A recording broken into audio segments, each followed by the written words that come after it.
Hey, good afternoon, everybody. Welcome to your 4 to 5. Eric Chilton here with Monique Robinson, Stacy Spivey, and Lauren Coleman. Yeah, welcome and happy Tuesday. Whether you're watching at home, Fire Stick, Roku, Google Play, so many options, so many ways you can't miss us. Hey Monique, we want to start off with you because it was really chilly this morning. I'd had a big coat on, but now take it off. Yeah, it's like when you get into the fall season, when you're in the shade, it feels really cool. When you stand right in the heart of the sun, you're baking. That's kind of like the way it goes, but not baking like we feel in the summer, but just kind of warm. And as we go throughout the course of these next several days, that's kind of the pattern we're going to consistently be feeling. The lows earlier today, like Stacy said, were very chilly. I mean, 43 degrees in Greensboro earlier, 36 degrees. Now, we all know that freezing point of water is 32. 36 isn't that far away, so certainly enough jacket weather. As we look across the board at the last several days, we've just been very chilly waking up. I mean, even outside in the late night when I was out Sunday evening, it was just chilly out there. These dew points speaking to the very dry air in place, and oftentimes what we'll see when we wake up early in the morning is dew on our cars or even on our windows, and that's because those temperatures have fallen to these dew point temperatures. And that's what we're going to be consistently seeing as we go over the next couple of days. It's very typical for the fall time of year. Now, when those dew points fall to the 30s and the temperatures are also in the 30s, we see frost. We've seen that earlier for the early part of the week, not expecting that at least through Friday. But next week, I'm seeing signs of that once again across the Triad. I'll have more details on that coming up. Higher utility bills are likely this winter as energy prices surge. The U.S. government says households can expect to see their heating bills jump as much as 54% this winter compared to last year. Heating and cooling experts say there's steps you can take now to help keep money in your pocket. Good weather stripping here around. Pete Georges knows a thing or two about heating and cooling homes. As the owner and operator of Ivana Klina, the Piedmont in Greensboro, he says now is the time to prepare homes for the colder months. Heating and cooling is a big component of your monthly usage of energy consumption. Going into the winter months, you're going to be cranking up the HVAC units for your heat. And there's a lot of things that you can do around the home to really improve the efficiency of your home. Georges says adequate insulation of the attic and crawl space play a big part in keeping energy consumption low. This will do a couple things. It'll protect your plumbing and pipes from exposure to extreme cold and possible freezing and rupturing of the pipes and plumbing. It also will help to maintain some of the heat that your home generates. That goes for doors and windows too. You may want to ensure that you have all of your storm windows closed around your home. Or you may want to consider checking the seals and gaskets and weather strippings around your windows and doors, making sure they're intact. According to the U.S. Department of Energy, HVAC preventative maintenance can help save homeowners up to 25% in energy costs. This one you see is nice and white. Georges recommends changing the HVAC filter regularly. Not only will that help improve the filtration and the air quality in your home, but it also improves the efficiency of the unit. The system won't have to work as hard to pull air through that filter. Temperatures start to drop. Georges recommends having a professional service your heating unit, as well as having a professional inspect your home for maximum upkeep. You prepare your home and we'll prepare you for the forecast. Just download our free WFMY News 2 app to check the forecast in your area so you know what to expect before leaving home. All U.S. and North Carolina flags to fly at half-staff on state facilities to honor General COLIN Powell. Flags are to be lowered immediately through sunset on Friday. General Powell was the first black chairman of the Joint Chiefs of Staff. Powell was a veteran of the Vietnam War and eventually became a four-star general. As chairman of the Joint Chiefs of Staff, Powell oversaw the U.S. invasion of Panama and later the U.S. invasion of Kuwait to oust the Iraqi army in 1991. Powell was 84 years old. General Powell's family said he died due to COVID-19 complications. Powell was fully vaccinated, but he was also fighting a rare blood cancer called multiple myeloma.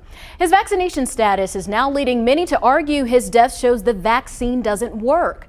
Our Verified team explains how rare a breakthrough case like this is and why it is important to get vaccinated for these high-risk groups. the passing of General Colin Powell, we've seen a lot of rumors spreading on social media, so we want to stick to the facts. His family wrote on Facebook that he died due to complications from COVID-19 and that he was fully vaccinated. For that reason, some online are using this as an opportunity to cast doubt on vaccine effectiveness. So let's verify by looking at the data. Our main source is the CDC, which has loads of data on hospitalizations and deaths. We also got some added context from Dr. William Schaffner from Vanderbilt University. According to the CDC, as of October 12th, more than 7,000 people died and just under 25,000 went to the hospital with COVID after being fully vaccinated. And obviously that sounds pretty scary, but we have to consider that this is a very small percentage of people that got the shot. The CDC says over 189 million people have been fully vaccinated nationwide, meaning that the chances of being hospitalized with COVID after getting the shot is 0.01%, and the chance of death is 0.004%. That's like 1 out of 10,000 vaccinated people going to the hospital and 4 out of 100,000 dying, meaning it's not just rare, it's very rare. As for those who are unvaccinated, the rates of hospitalization and death are far greater. Well over 90% of people who are hospitalized today with serious COVID are the unvaccinated among us. Over 90%. Take this graph from the CDC showing a snapshot of COVID death rates from 16 jurisdictions over a 4-month period. In August alone, they estimate that an unvaccinated person was 11.3 times more likely to die from COVID. Simply put, some breakthrough cases are inevitable, but it's a far lower rate than if you aren't vaccinated. The New York Times, citing a longtime aide, says General Powell was scheduled to get his booster shot because he was at a higher risk. The report adds he wasn't able to make the appointment before getting sick. Dr. Charles Breiger with Novant Health explains if Powell had made that appointment before contracting COVID, his chances of surviving the virus would have increased. That third dose may have triggered enough of an antibody response such that he would have been in a better place, better able to fight off the COVID infection. It's really thought that with each subsequent vaccination in the series, you have an increased chance of producing more antibodies such that you might get protection. Reports suggest federal regulators are expected to authorize a mixing and matching COVID booster shots. The FDA is expected to approve the vaccine to give people flexibility, but the agency will still encourage sticking with the same vaccine people originally had. Guilford County's latest percent positive is something to celebrate. It's 5%, right at the red line, which is the county's goal here. It's been a while since we've seen our daily number this low. We had to go all the way back to July 24th to find a number this low. Other recent days have come and closed, but it's the first time in nearly 3 months that we've hit that goal. We still got a long road ahead, but remember, the county wants us to be at or below 5% for 3 consecutive weeks before lifting restrictions.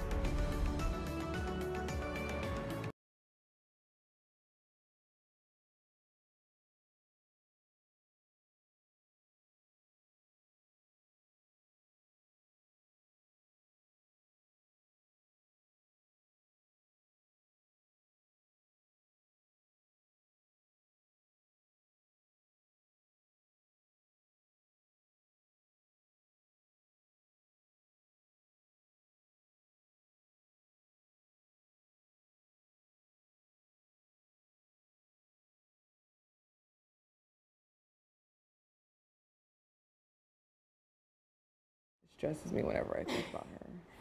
Mic check 1 2 3. Mic check 1 2 3. Mic.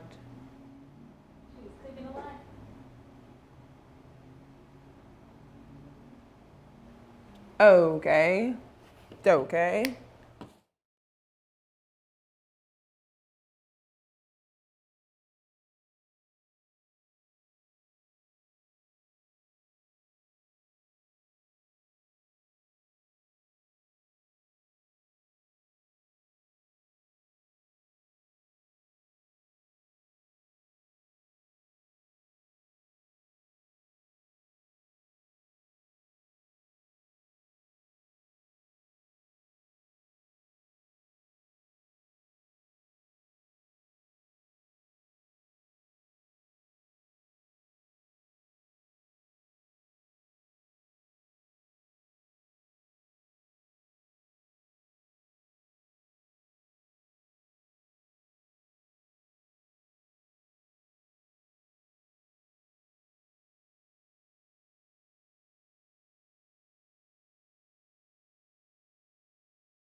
Washington State head football coach Nick Rolovich has been fired for refusing to get the COVID vaccine. Both the university and the state of Washington have vaccine mandates in place. The deadline to get the vaccine was yesterday. He previously said he would get a religious exemption for the mandate, but he was not granted one. He said his reasons for not getting vaccinated are private. Well, ESPN football sideline reporter Allison Williams is leaving the network because of its vaccine requirement for employees. Williams said she wants to have another child and also expressed moral and ethical concerns. She posted a video on Instagram Friday saying she was denied a request for accommodation by ESPN and Disney and that her employment would end. Williams also said she acknowledged she is not the only one walking away from a career by not getting the vaccine. On the flip side of these vaccine mandates, Cam Newton said he got his vaccine because he wants a shot at continuing his career. Newton explained his decision to get the vaccine on his YouTube channel. The veteran QB was released by the New England Patriots before the start of this season. This decision came after Newton missed 3 practices over what the Patriots called a misunderstanding of COVID protocols. After getting the vaccine, this was Newton's message. Whether a person gets vaccinated or not, in my honest opinion, that's a personal decision. And I think it should be respected as such. It's interesting because, and I know that, who knows what the truth is behind all of that or whatever, but I do like the fact that he went on and did a video and said, hey, this is a personal decision and you got to do what you got to do. And I think that Cam, watching him through the years here and then when he left, I think, that he's been ticked down the ladder a good bit, and he wants a chance to get back in there and fight it back out again and get back to where he was in 2015 when he was the NFL MVP. So it's interesting to see him, I think, more humble than he was when he was here. Absolutely. And as he said, it is a personal choice. But I think whatever side that you're on, a lot of people are going to be finding themselves in that situation because a lot of these companies, they're not playing this like either get vaccinated or, get the boot. So it's going to be interesting to see what people decide. Yeah, I mean, a lot of people have big decisions to make as far as what they're going to do. And you just have to do what you feel like is best for you and your family. Talk to your doctor about it. But of course, the majority of doctors out there are saying that this is safe and that you should get it to protect you and your family. And I think a lot of this comes down to legal stuff. Doesn't everything in our country come down to because everybody wants to sue all the time? And I think it may get to a point where maybe an attorney can say, you know what, if you'll sign this that says I'm not getting vaccinated, I understand the risks, and if something happens, you can't sue the company. That may have some companies say, well then go ahead if you don't want to get vaccinated, but you run that risk and you can't sue us. And that may be some sort of a legal thing that I think we might see with some companies to allow people that don't want to get the vaccine to continue to work there. That's interesting. And it's also still interesting even with that you can still get other people sick that are vaccinated. So I don't even know if that will pass. That's true. It's almost like, you'd have to sign. I mean, everybody that works there would have to sign something saying we're not going to hold anybody responsible. Interesting. Yeah. Interesting times. It sure is. All right, talk about that on Facebook, and we'll talk to you in just a few minutes.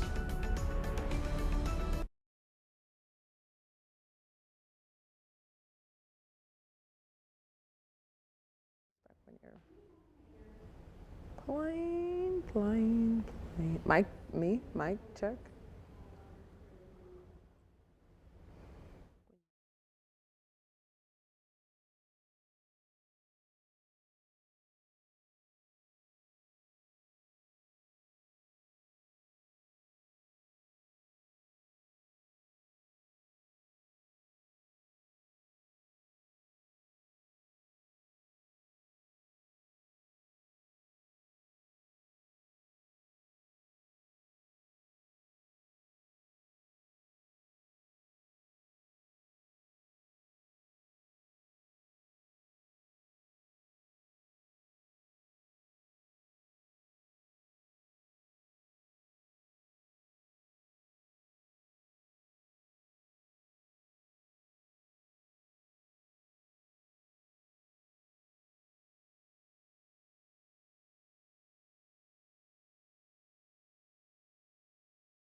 All right, so back talking about those chilly mornings, certainly enough sweater weather for as we wake up in the morning over the next several days. We see these temperatures expecting to stay in these 40s. The normal time of this time of year, we normally expect these early hours to be at 48. Spot on for Wednesday, but for the next several days thereafter, they're in the 50s and giving way to beautiful skies like this one. This is at Truist Field where we saw that beautiful sunshine, not a cloud in sight throughout the entirety of this Tuesday. Our satellite and radar is agreeing with that. We're not seeing any grayish tints that we usually see when there is a bit of clouds in our area. When we zoom out to a wider view, really wide view of the United States, I want to draw your eyes to what may kind of look like a faint low pressure system. It's kind of hard to see on this imagery, but bringing a wintry mix to the northwest. That associated low pressure is a little bit better here in water vapor imagery. You kind of see it moving in this counterclockwise circulation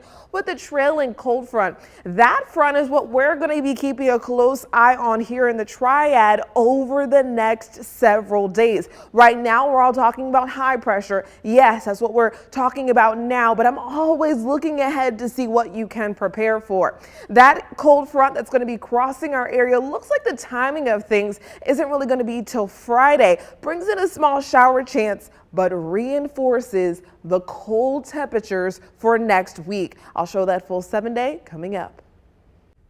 You know, a lot of people collect a lot of different things, right? I collect old metal lunchboxes and everything Johnny Carson related. So I have a friend who collects old magazines, but the guy I'm about to introduce you to takes it to a new level. Daryl McCall collects old jukeboxes, about 250 of them he has right now to be exact. And this Jamestown man says it all began when he was young.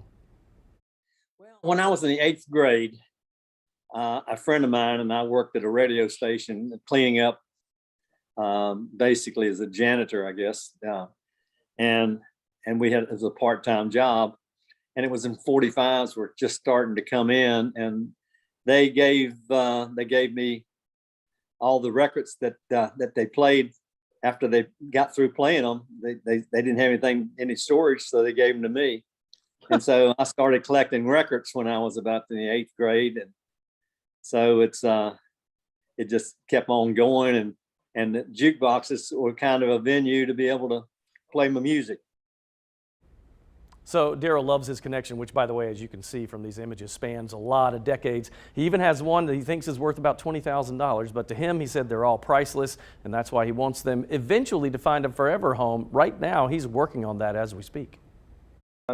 We had talked to Greg Harris with the Jukebox Hall of Fame, and he came down about a month or so ago and was looking at maybe a donation when I die or something. And so they have about 120,000 feet in Cleveland at the Rock and Roll Hall of Fame.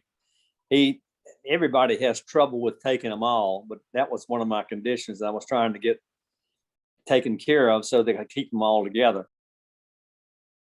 So it's interesting, he said that the Rock and Roll Hall of Fame has a section where they have like a Jukebox Hall of Fame. So he talks to that guy, and then that guy said he's interested, but he doesn't know if he can store them all because it's such a big collection. And then Daryl says, I don't want to split them up. It's like a family. He doesn't want to let them go, and he wants a whole collection to go. So what they're thinking about doing is taking this and traveling around the country with like decades. So 1950s jukeboxes, and they feature music from that decade, and then they tour the 60s and maybe back to the 40s and that kind of thing. So my question is, where are they stored now? Because I'm like, does he have them in the living room, in the bathroom? Yes. Because 250, that's a lot. Yeah, let me tell you, they're in his how and I said, how did you get that permission? He goes, I am not married, and that's why they're all in the house. So they're literally everywhere. They're probably everywhere. I can't imagine. He has a record collection too that is huge, and he was talking to me about 78s. I'll explain what that is for people that don't know in a minute. But he said he had some 78s. I wanted you to listen to this quote that he said when he said some kids came in his house the other day and they didn't know what it was. Take a look. It's a thing of the past, and kids don't know what in the world they are. And it's like I was saying, I had some kids over not too long ago and had a 78 record player, and they said, man, that's a big CD. The kid said, that is the biggest CD I've ever seen. We got to do better. So I asked people in the newsroom, And I had showed some pictures too. I showed a 78 record, a 33 record, a 45, and then the cassette and the CD. But the cassette and CD looked so different, everybody knew what that was. Yeah. But I was surprised that most people in the newsroom did not know what a 45 was. I had no idea. You were asking me if I knew, the difference between the big record and the smaller one. I was like, I didn't even know that there were different sizes. I just thought it was one size fits all. But what's crazy to think about is, our kids, Baylor specifically, probably won't even ever see a CD or a cassette because everything's digital these days. Now vinyl's back. Vinyl's back in a big way, so at least they'll see that. But because everybody thinks it's retro. To me, it's interesting that the numbers, by the way, means how many times it goes around in a minute. Wow. So 78 is 78 revolutions per minute. 33 is lower, and then the little one, 45, that was only one song on each side. So you could flip it over and play the other songs. I can't believe I'm explaining. So the album, the one that has the whole album, is the bigger disc. Yeah. And then there's one that's mid-size. That was a 78, but they quit making those. Those were actually breakable, almost like dishes, the way they used to make them. This is way back in the 30s. Are those the ones that DJ? So those aren't the ones that DJs No, DJs can use use regular ones too. Yeah. Okay, but then what's it's an 8-track? An 8-track. Yeah, so an 8-track was a giant cassette, basically. It was big, and you would shove that thing in there, and it had, I don't know why they called it 8-track, because there was 4 divisions to the song. So songs 1 through 3 might be on track 1. Track 2 would do the next set, and what was funny is that right in the middle of a song, sometimes it would stop and go and change to the next track, and then start playing the song again. You had one of these? I had one when I was really little, and I didn't even have it. I think I had like one 8-track, and then it went away. So I barely remember that, but yeah. Look at you educating. See, there's your lesson time with Eric Chilton. Please talk to us on Facebook. Full of wisdom. I don't want to feel alone. Old people, talk to me. We'll be right back.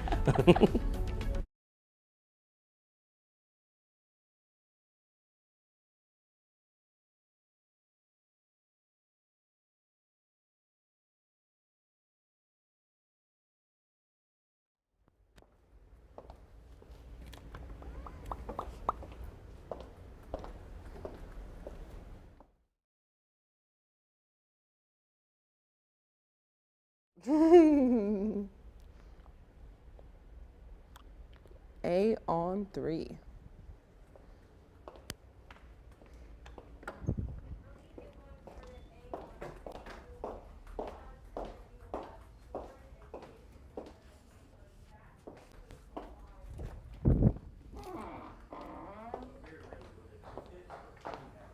Where is A on 3?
All right, so check this out. Of all the flavors out there, I came across this fall flavored hummus.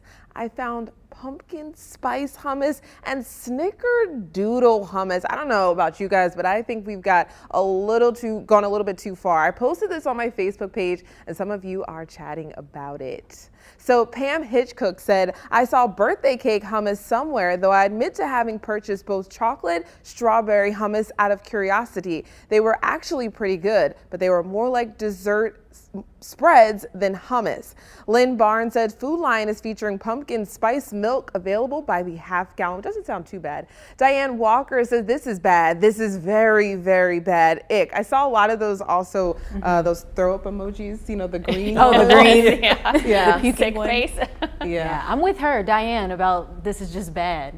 Yeah, I walked by it, and then I walked by and said, I'm going to share this with other folks, because I was like, this just isn't okay. But they're obviously producing it because someone's paying for it, right? Right, yeah, I don't know. I think I would try the pumpkin spice because it's, I don't know, it's not as sweet, I would think, as the snickerdoodle, but when I think of hummus, I think of savory, not sweet. Exactly, and the birthday cake one just throws me off. I don't think of frosting. So I would try it, but I'd have to figure out what would you put it on. Pita Right, that was chips what or I was something? thinking. It'd be horrible on a chip or something. You can't do that. Or you know? a piece of I celery. guess a cookie, A pretzel. a Some pretzel. sweet dough Yeah, of some sort. maybe you a know? piece of Sweet fruit and or salty. something. A fruit. Yeah, like apples. Oh, now that might work. Because you know, like Nutella and apples. That, Well, that- pumpkin love spice, Nutella. maybe. Graham crackers? Graham could crackers. do- I we might haven't be had able to do graham that. crackers in so long. That might work. I really think they just produce these to get this type of reaction so people can be like, what in the world? What is this? Maybe I'll go and try it. But I doubt these are flying off the shelves. No, they're right there. They're literally right there. Yeah, right over there. Oh gosh. Well, let us know if you would try it or what you've seen out there that's been kind of crazy. Weigh in right now on Facebook. We'll be right back. Birthday cake hummus. Ugh.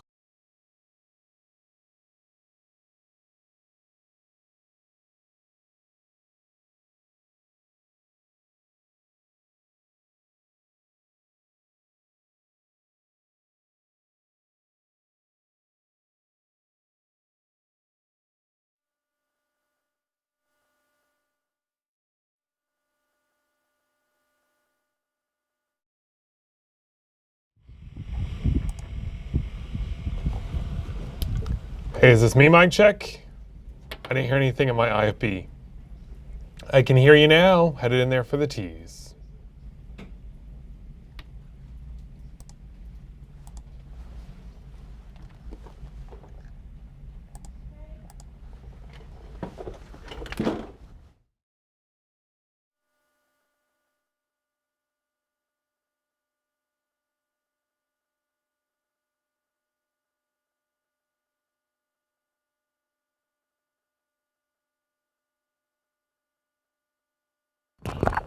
Yes, 1, 2, 3, 4, 5, 6, 7, 8, 9, 10.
afternoon and welcome back to the 4 to 5. I'm Stacey Spivey with Lauren Coleman, Eric Chilton, and Monique Robinson. We are all here today. Welcome to everybody who's watching us right here on WFMY News 2 or on Fire Stick, Roku, or our app for your TV, phone, or tablet. We'll check in with Monique with the forecast in a bit, but first, one of our top stories. Alamance County charged a man with felony for abduction for kidnapping a 13-year-old child. Noah Forshee is accused of picking the child up. Last week, the sheriff's office responded to a report regarding a missing 13-year-old juvenile. Police later identified Forshee as the man who picked the child up and dropped them off at a local shopping center. Forshee is in custody at the Alamance County Detention Center.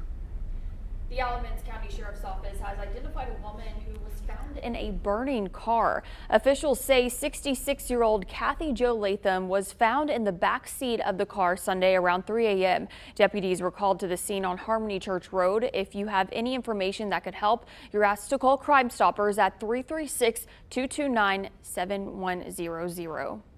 We've heard of more and more violent crimes across the Triad. Greensboro police say they've seen burglaries and car break-ins increase in several areas. It's one of the reasons the department is looking at crime prevention from a different angle through a partnership with local churches.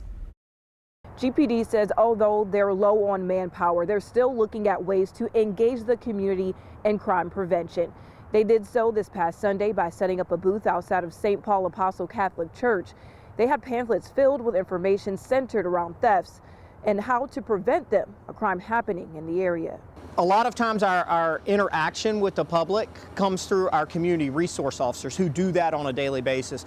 This is a good way to get the actual patrol officers that are answering calls in those neighborhoods engaged with the citizens that, you know, they're answering calls for. GPD says officers aren't forcefully trying to engage church members or interrupting services, but simply being present and willing to offer information if the community wants it. They say it's a less aggressive way to prevent crime. That was Denise McMiller reporting. The program is only in District 1, but lieutenants running other parts of the city have their own programs to engage the community, like Coffee with a Cop, community walks. It depends on what fits the types of crimes officers are seeing in their coverage area. Let's get to your 4 to 5 roundup. If your wallet hurts at the pump, it's because North Carolina's gas prices are at a 7-year high. Patrick Jehan with Gas Buddy says the problem is the price of oil, which is also the highest it's been in 7 years. Prices in Greensboro are up nearly 2 cents per gallon, averaging $3.09 per gallon. Gas prices in Greensboro are 12 cents higher per gallon than they were 1 month ago. Now, this is also a nationwide issue. Gas Buddy reports the national average jumped nearly 11 cents per gallon in the last month. WFMY News 2's Tanya Rivera spoke with Dehan about these rising prices, and you can learn more from her coming up at 6 o'clock. The IRS says some families getting the child tax credit may see smaller payments in the coming months. Some families were given a split payment in September, which resulted in overpayments. To compensate, those who received overpayments will have reduced payments in October, November, and December. A technical issue caused about 2% of payments to go out to families late. The IRS said one of the problems was with parents who filed taxes jointly. If the parents wanted to opt out or change their information, both parents must apply for a change. If only one makes a change, only half the money is affected. A family favorite is closing in Winston-Salem. Finnegan's Wake posted on its Facebook page it will close permanently effective on the 30th of this month. Owner Philip Kirby explained it's time for something new in his life. Finnegan's Wake opened in 2006 and has operated for 15 years. College basketball preseason rankings are out. Duke University ranked 9th as they enter their final season under retiring Hall of Fame coach Mike Krasinski. UNC Tar Heels open this season ranked number 19 in their first season under Hubert Davis after Hall of Famer Roy Williams retired in April.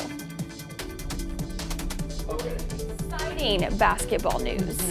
Yeah, I have to say that as a Carolina graduate and a fan, that I'm surprised that we were 19th right out of the gate because it's Hubert Davis's first year. So kind of surprised. I mean, happy that that happened, that we're still ranked there, and we'll see if we can match up to that. Hubert's done great with recruiting, but it just remains to be seen about coaching. So how much weight do these rankings actually hold when they toss them out here like this? In the beginning, I don't think you can't do that until you really see a team play together and see if they gel or something. So you just kind of look at it and say, okay, well, that's good. At least we're top 25. Okay.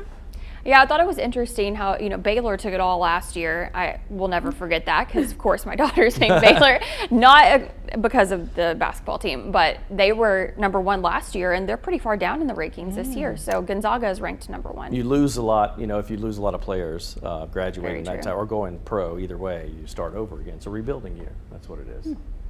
You okay with that? Yeah, I'm okay with that. Have you chosen a blue yet, or are you staying neutral? I'm staying out of this. Y'all aren't don't put me in that. That's a smart, very smart decision, I think. Yeah, it's very good. Stacy's like quiet too, quiet as a mouse.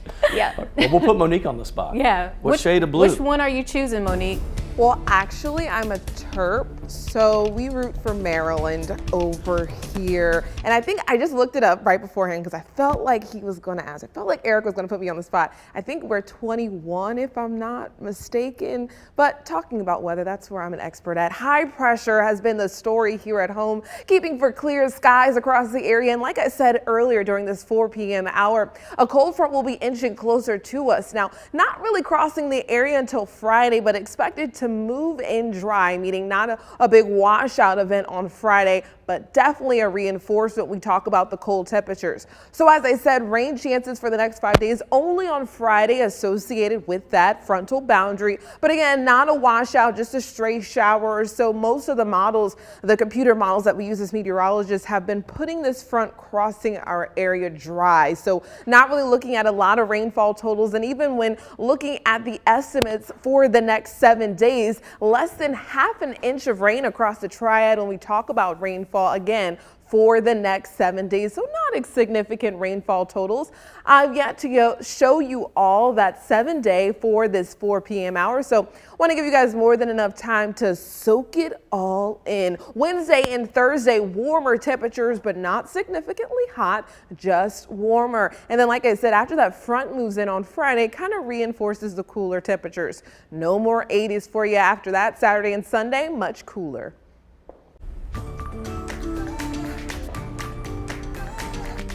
Here's the schedule, people. 12 days until Halloween, 37 to Thanksgiving, 40 until Hanukkah. It's early this year. 66 until Christmas, and 73 days until New Year's Eve. I feel like I'm the official timekeeper and scheduler for WFMY. You always have been, Rivera. Yeah, keeping us all on track. Okay, so we've got that schedule. How's everybody feeling about it?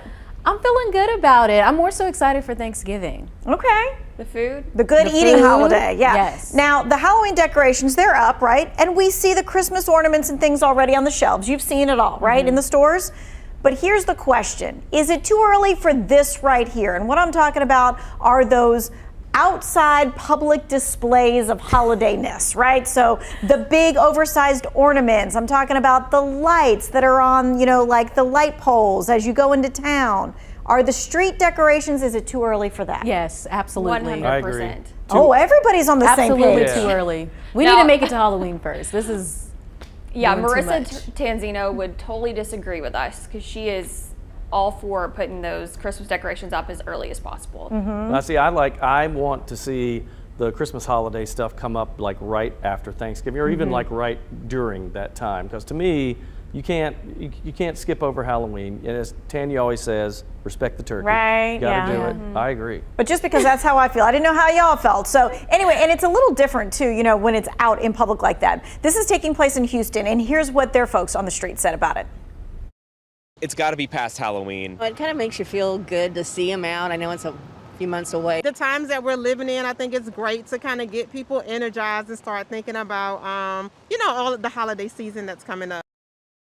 I get what she's saying, but I agree with the first guy. It's got to be past Halloween in the Yes. public area, right? Yeah, absolutely. Yeah, I think so. It's because, to me, I want to keep the holidays special and individual. So I want to enjoy Halloween, and I want to enjoy Thanksgiving, and then get to Christmas. If I start listening to Christmas music or see decorations too early, then I'm tired of it before the actual holiday gets there. That's So a good Okay, point. I feel different though about the music versus the decorations. Oh. Christmas music, I would be okay with, but the decorations, no. I'm with Stacy on that one. It just seems out of place. Like the weather hasn't even gotten that cold yet. It just seems kind of weird. All right, so let me ask, what are your plans for Halloween? Because we are 12 days away. Let me show you what a survey from the National Retail Federation shows. 66% of people say they will be handing out candy, but this is weird. Look at all the way at the bottom.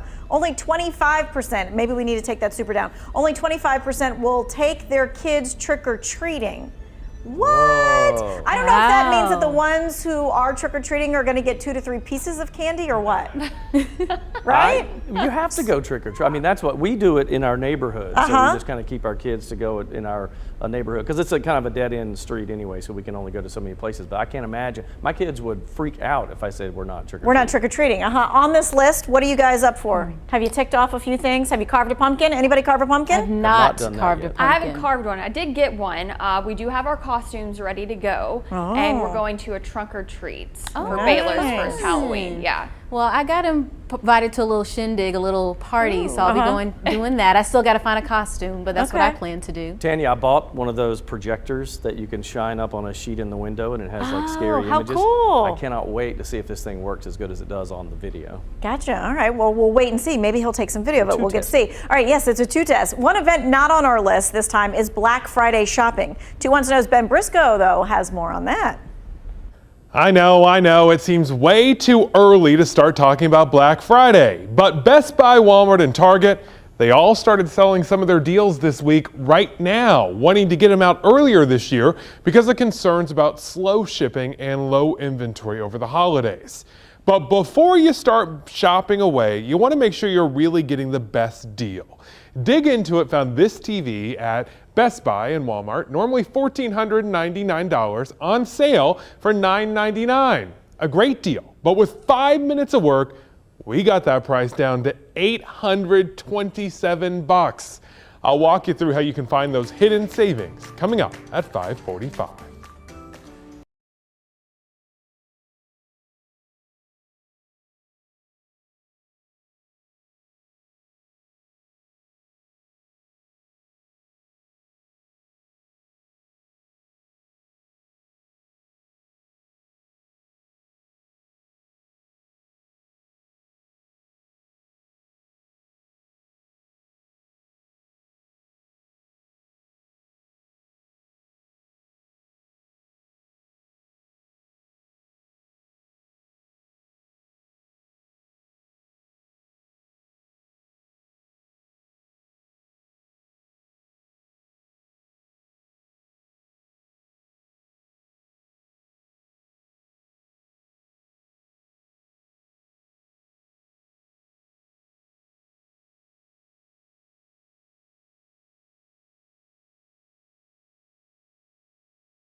Welcome back. So you probably remember those federal stimulus checks stopped back on September 4th. And some people were thinking, well, hopefully shorthanded businesses will get back to normal now. But it hasn't really happened completely just yet. I spoke with Guilford Works Executive Director Chris Rivera about this.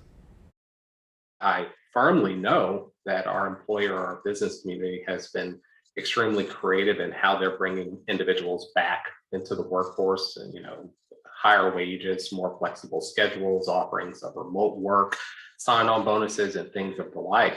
We are just very puzzled as to how individuals are not just flocking back into the workforce at this point. We look at the data today, which tells us that in our community, we're sitting at about 13,500 individuals that are unemployed, and that's according to the Department of Commerce. On the flip side of that, we have some 41,000 jobs that are open.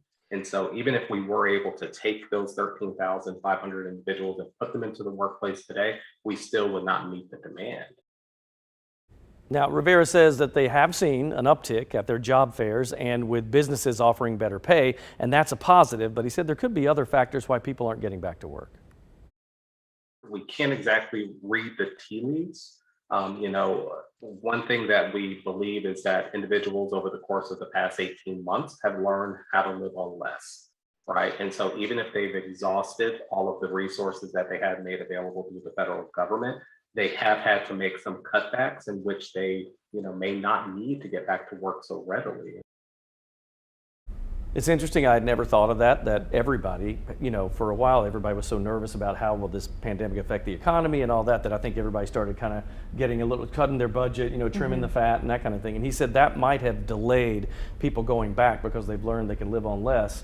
But he thinks that stimulus money has probably been used by most people, but that, still they're slow to get back to work. So, because I couldn't understand it, and it actually made me feel better when he said, we're not quite sure why, but this is one of our theories. I hadn't thought of that either, but eventually that money is going to run out. And you have to get back. Some businesses are like, it's not. One thing he said I thought was interesting. It's not just restaurants. I don't know about you, but for me, that's the first thing I noticed was a lack of staff. Your waits are longer, and unfortunately, they offer these great pay rates, new $20 an hour to work at a restaurant for some of these places, which is fine. But he said, I don't know if you can sustain that. When people come back, most restaurants, you can't go backwards. I mean, you could, but everybody will go somewhere else to and work. we'll feel it because they'll probably have to raise the prices on the menu right. to be able to maintain that boost in pay. And we don't want to pay more to eat.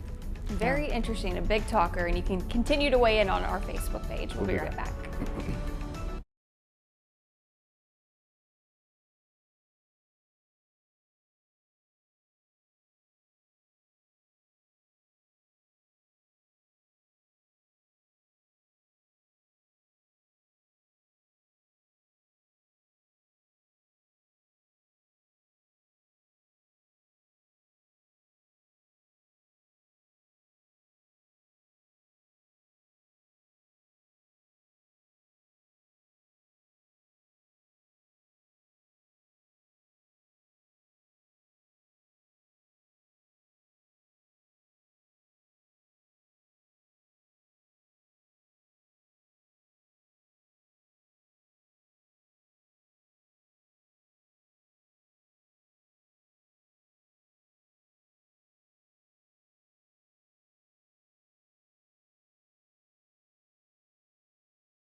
College students will soon go on fall break and some are begging for no homework assignments. Check out this tweet from UNC's student body president Lamar Richards. He quoted a tweet that says, "Please don't assign homework over fall break." And he wrote this, "Please don't do it, because if a single student says this is a case, I promise your department chair and dean are getting an email from me and you'll never know which student told me either. Trust me, don't do it. It's unfair and unreasonable." Now this got us talking about homework for all ages. I asked you on my Facebook page for your 2 cents on the topic. Gary says his daughter has 4 to 5 hours of homework some nights. It's way too heavy.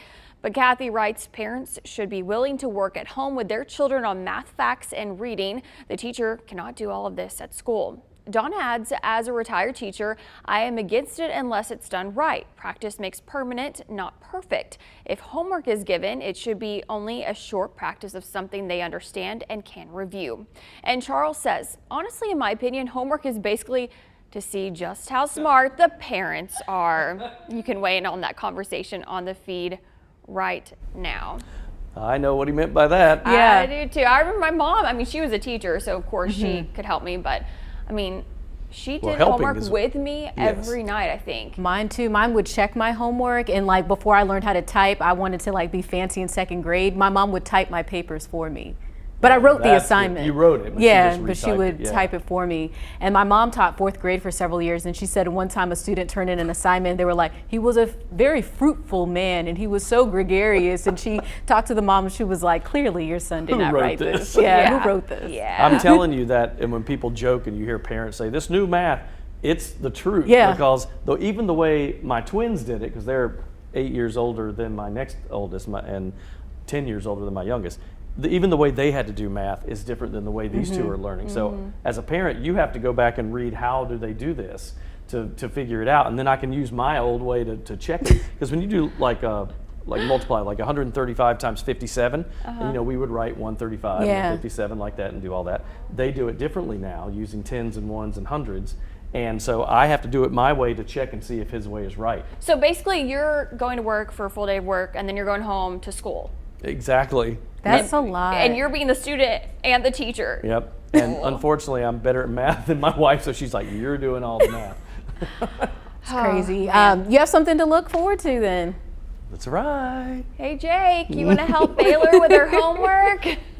All right, we're going to check in with the forecast now and see what's happening there. I bet Monique's really good at math. Actually, I was going to add that I used to be a math tutor. Well, I've always been a math tutor, but specifically, I was a math tutor right before I came here. And that new math, I even had to learn that. Now, I've taken many math courses, but that new math is definitely different. That full moon, we've been seeing it round itself out over the last several days. It's going to peak Wednesday morning. You could probably catch it as early as tonight. That moonrise at 6:30 p.m. Just look towards the east. So you can catch it today, tomorrow, probably even Thursday before it starts to descend in that round shape once again. We've been seeing these daylight hours just getting shorter and shorter as we transition closer and closer to that winter season, but overall the sunshine is going away, but the heat is too. It's staying chilly across the Triad.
The State Department of Health and Human Services announced the award today along with the NC Comprehensive.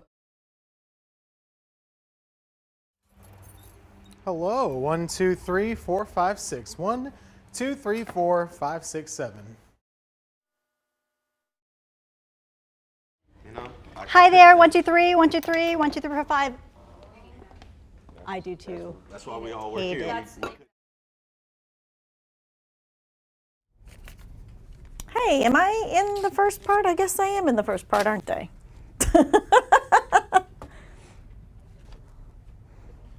New math, it's a real thing. Oh my gosh, that is awful. Yeah, the new math is awful. Absolutely. Changed it from the twins, it was one way with them, and now it's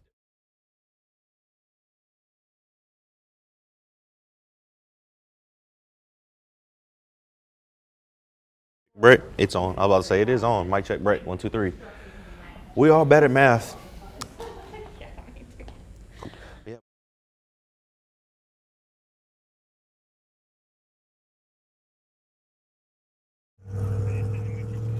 Yes, 10-9-8-7-6-5-4-3-2-1. Can you send the intro as well too? Yeah, give me a second. Okay. Okay, bye.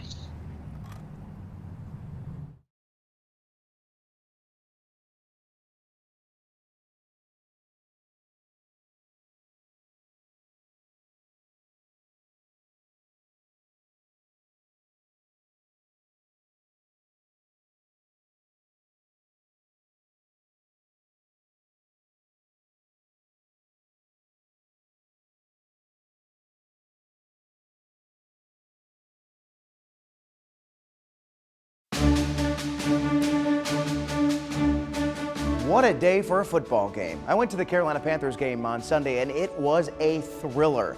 Carolina came back from 11 points down late in the fourth quarter to tie it up and send it into overtime. Unfortunately, the Carolina Cats couldn't pull out the win, but it was probably the wildest football game I have ever been to. Almost as disappointing as the loss was the mass exodus of Panthers fans from the stadium with 10 minutes still on the clock. Yeah, Carolina was down by 11, but 10 minutes is a lot of time. I was so disappointed to see this. Vikings fans, of course, they loved it. I'm sure many wanted to beat the traffic, but if you're leaving with all that time on the clock, why did you even go? Support your team. Every team goes through rough patches. You've got to take the bad with the good. Imagine what it must have felt like for the players to see their fans walking out in droves with no faith they'd be able to come back in time. I can guarantee you every single one of those fans were regretting that decision when Carolina came back to tie it up with seconds left in regulation. Maybe there's a life lesson here. Don't give up. Whether it's your favorite team or maybe just a personal goal, it's not always going to be easy, but have the courage and conviction to follow it through to the end. That's just my 2 cents. And your 4 to 5. WFMY News 2 at 5 starts right now.